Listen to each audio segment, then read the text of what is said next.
Assalamualaikum warahmatullahi wabarakatuh. Anak-anak sekalian, kita akan masuk ke pelajaran baru, yaitu tentang polimer. Polimer mungkin katanya asing ya, kata-katanya asing, tetapi ini sebetulnya sangat dekat dengan kehidupan kita. Polimer dari kata poli artinya banyak, kemudian meros artinya bagian. Perhatikan sepotong rantai dari polivinil klorida.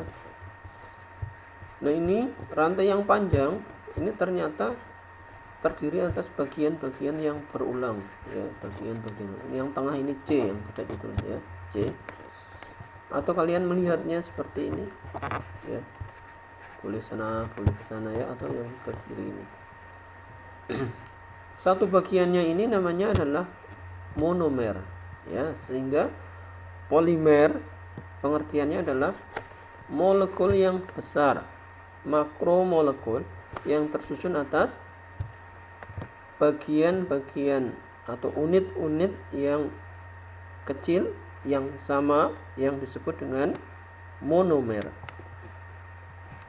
Molekul yang besar yang tersusun atas unit-unit yang kecil yang sama yang disebut dengan monomer. Nah, kemudian klasifikasi polimer ini dapat dibedakan berdasarkan asalnya. Yang pertama, berdasarkan asalnya, polimer ada dua, yaitu polimer alami, ini ada di alam. Yang kedua, atau berasal dari alam. Yang kedua, polimer sintetis atau buatan. Polimer alami, ini contohnya kapas, atau ini 100% selulosa.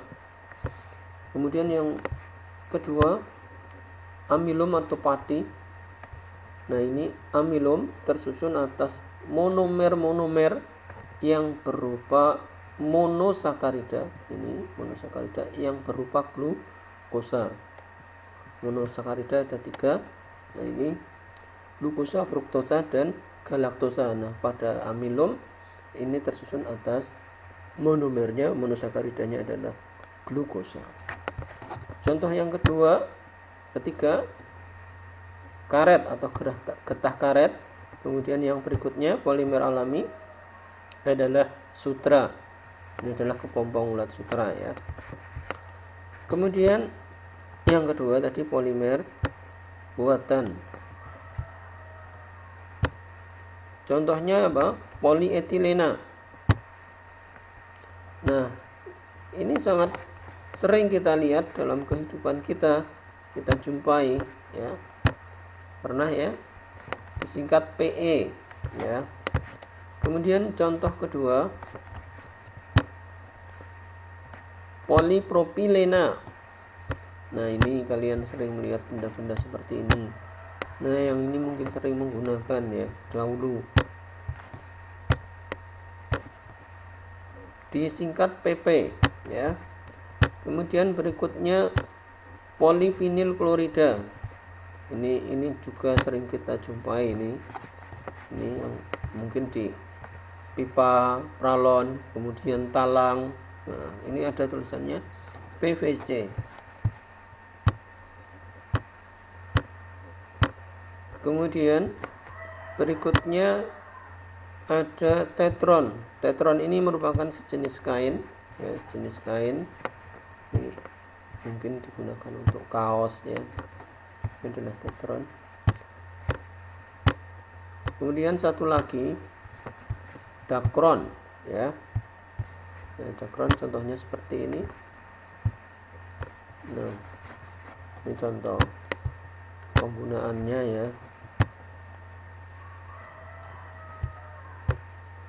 Nah, ini kalau kita ringkas, ini mungkin dalam kehidupan sehari-hari yang polimer sintetis ini kita kenal dengan plastik ya, plastik mungkin seperti itu.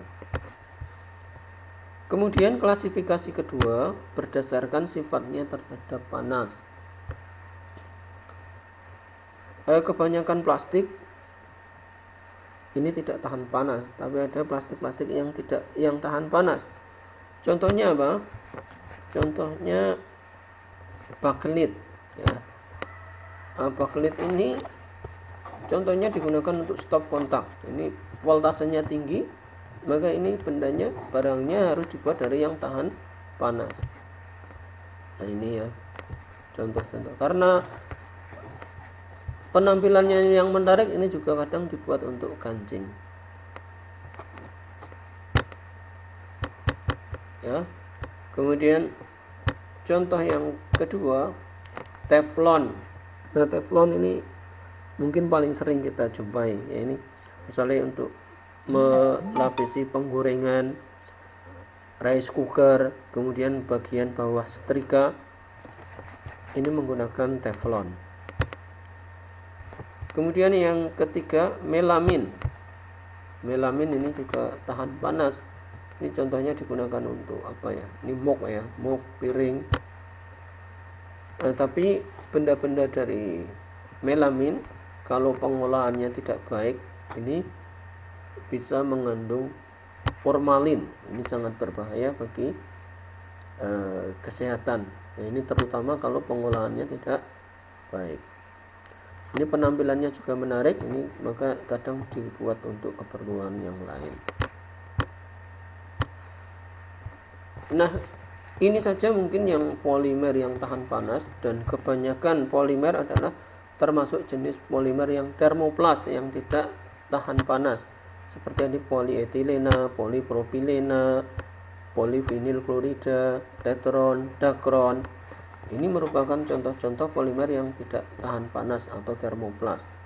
Kelebihannya apa yang tidak tahan panas ini? Ini bisa didaur ulang. Ini yang tahan panas ini tidak bisa didaur ulang ya.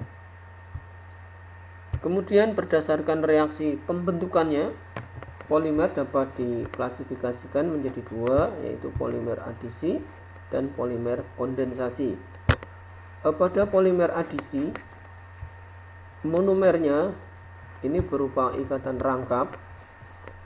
Kemudian kalau sudah menjadi polimer, maka berubah menjadi ikatan tunggal. Ini caranya, dua monomer berdekatan, satu elektron ke tepi, kemudian ini ke tepi, maka di tengah tinggal sepasang atau satu garis.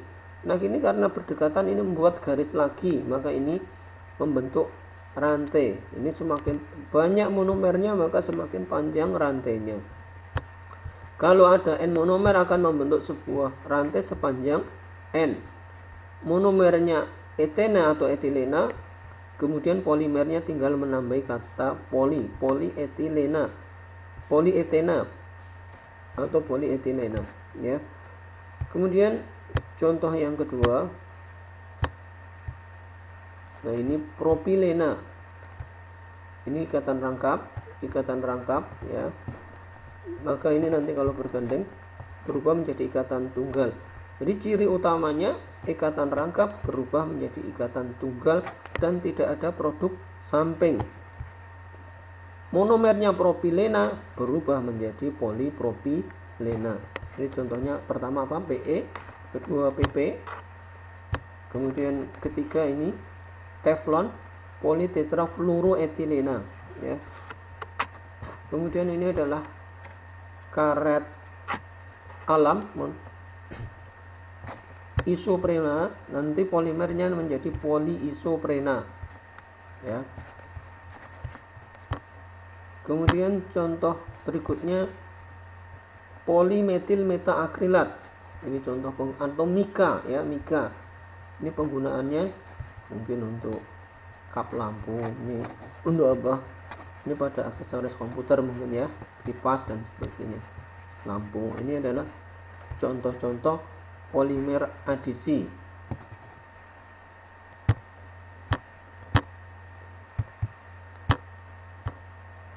Kemudian polimer kondensasi. Pada polimer kondensasi ini contohnya pada protein, monomernya berupa asam amino. Pada polimer kondensasi ada dua gugus fungsi yang berbeda. Contohnya ini adalah asam karboksilat, kemudian ini amina ya. Jadi ada dua gugus fungsi, baik terletak dalam satu monomer maupun 2 monomer. OH ini negatif, H positif, maka tarik menarik ini lepas membentuk molekul sendiri berupa air. Jadi ciri polimer kondensasi, pertama ada 2 gugus fungsi yang berbeda, yang kedua nanti menghasilkan produk samping, biasanya air atau amonia, ya. Nah, karena ini lepas, maka C ini akan ketemu langsung dengan N, ya. C akan ketemu dengan N, maka membentuk ikatan peptida. Kalau monomernya banyak atau asam aminonya banyak, akan membentuk ikatan yang panjang, namanya polipeptida, ya, protein atau polipeptida. Kemudian contoh yang kedua ini baklit. Pada baklit ini H-nya positif, ya. H ini positif, O-nya ini negatif.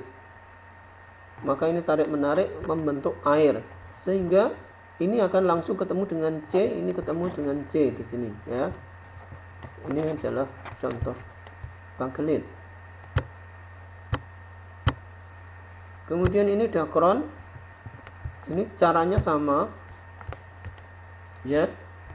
Ini OH-nya lepas ketemu dengan H, OH-nya lepas ketemu dengan OH bergandengan dengan H lepas, sehingga nanti C langsung ketemu dengan O, C langsung ketemu dengan O. Itu ya, caranya sama. Ini akan membentuk produk sampingan berupa apa? Berupa air. Kemudian nilon atau nilon 66. Ini monomernya ada 2, yaitu heksametilendiamin dan asam adipat. Ini sama amina, ya, gugusnya amina. Ini hanya positif, OH-nya negatif, tarik menarik, maka nanti membentuk nilon. Sehingga contoh polimer yang kondensasi apa tadi? Yang pertama ada protein, kemudian ada juga baklit, kemudian ada nilon, ada dakron. Kemudian yang adisi tadi ada polietilena, polipropilena, teflon, kemudian karet sintetis, ya. Kemudian yang terakhir, polimer dapat diklasifikasikan menjadi berdasarkan jenis monomernya ada 2. Kalau yang monomernya hanya sejenis namanya homopolimer. Contohnya tadi apa? Polietilena, polipropilena, polivinil klorida, politetrafluoroetilena atau teflon, kemudian karet alam, ini adalah atau poliisoprena, ini merupakan contoh-contoh homopolimer. Yang kedua yang kopolimer, monomernya berbeda, ada 2. Contohnya tadi apa? Contohnya pada baklit, pada nilon, pada dakron. Ini adalah contoh-contoh kopolimer.